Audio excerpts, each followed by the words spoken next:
The drums began before the fire, low at first, like a heartbeat remembered across oceans, not heard with ears, but with bones. In the keen fields of Saint-Domingue, where the sun burned and the lash spoke louder than names, there lived a man who listened. Not just to the wind, not just to the silence between suffering, but to something older, something carried in blood, Toussaint. They said he was born into chains, but the elders whispered, no one is born a slave, only captured from themselves. At night, beneath a sky thick with ancestral memory, the people gathered. Their songs were not merely songs, they were maps, echoes of kingdoms, of warriors, of rivers that never forgot their names. The drum called not just a revolt, but a remembrance. And when the fire came, it did not ask permission. The land rose. Fields that once fed empires burned like offerings to the ancestors. The enslaved became something else entirely. No longer property, but motion. No longer silent, but thunder. And in that rising storm, Toussaint stepped forward, not as a king, but as a servant of something greater.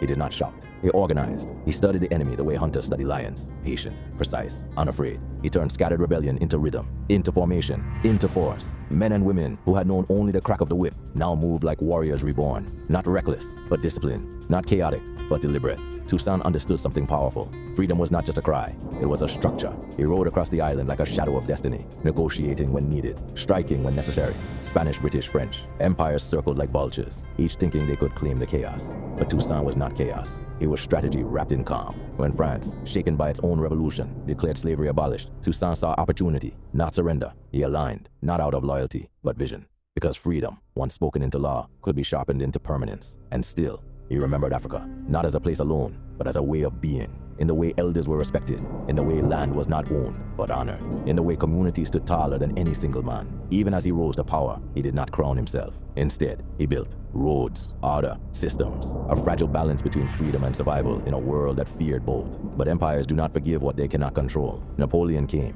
not in person, but through ships heavy with soldiers and arrogance. He came to take back what had been lost, to restore chains, to remind the black world of its place. But the drums had already spoken. The war that followed was not just battle, it was prophecy unfolding. Toussaint fought not for conquest, but for continuity, for the right of a people to exist without permission. He outmaneuvered armies, dissolved alliances, reformed them, adapted like water, African in spirit, unbreakable in essence. Still, even the strongest tree can be cut, not by storm, but by deceit. They captured him, not in battle, but through betrayal, dressed as negotiation. Taken across the ocean, away from the land that had begun to breathe freely, he was placed in a cold prison. Stone, silence, snow. A man born under the Caribbean sun, now left to freeze in isolation. But even there, he did not break. They have uprooted the tree of liberty, he is said to have declared, but it will grow again, for its roots are deep. And those roots were African. He died in 1803, alone, they thought.